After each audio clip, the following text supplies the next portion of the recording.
शिवलिंग की उत्पत्ति का रहस्य।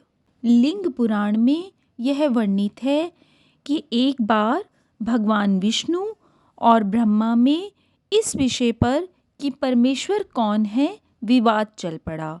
दोनों ही अलग अलग अपने को ईश्वर सिद्ध कर रहे थे। ब्रह्मा और विष्णु में परस्पर कलह हो ही रहा था कि एक अति प्रकाशमान ज्योतिर्लिंग उत्पन्न हुआ। उस लिंग के प्रादुर्भाव को देखकर दोनों ने ही उसे अपनी कलह निवृत्ति का साधन समझ यह निश्चय किया कि जो कोई इस लिंग के अंतिम भाग को स्पर्श करेगा वही परमेश्वर है। वह लिंग नीचे और ऊपर दोनों ओर था। ब्रह्मा जी तो हंस बनकर लिंग का अग्रभाव ढूंढने को ऊपर उड़े और विष्णु जी ने अति विशाल एवं सुदृढ़ वराह बनकर लिंग के नीचे की ओर प्रवेश किया। इसी भांति दोनों हजारों वर्ष तक चलते रहे, परंतु लिंग का अंत न पाया।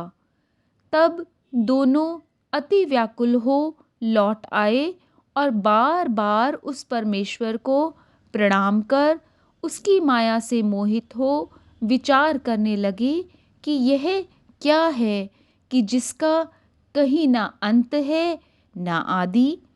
विचार करते करते एक ओर से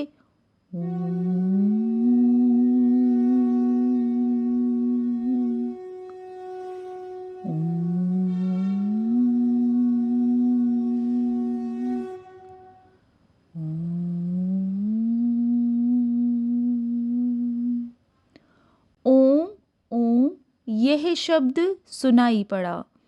शब्द का अनुसंधान करके लिंग की दक्षिण ओर देखा तो ओमकार स्वरूप स्वयं शिव दिख पड़े।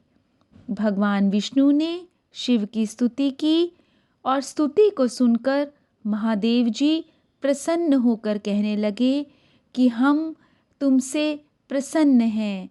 तुम भय छोड़कर हमारा दर्शन करो।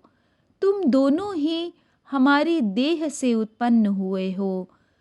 सब सृष्टि के उत्पन्न करने वाले ब्रह्मा हमारे दक्षिण अंग से और विष्णु वाम अंग से उत्पन्न हुए हैं।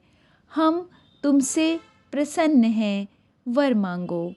विष्णु और ब्रह्मा ने शिवजी के चरणों में दृढ़ भक्ति मांगी।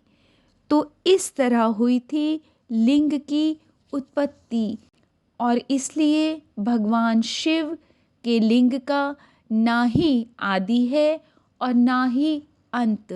वह सदा अनादि हैं और साकार रूप में तो मूर्ति पूजा होती है भगवान शिव की, साथ ही साथ निराकार रूप में अनादि स्वरूप में शिवलिंग की भी पूजा होती है।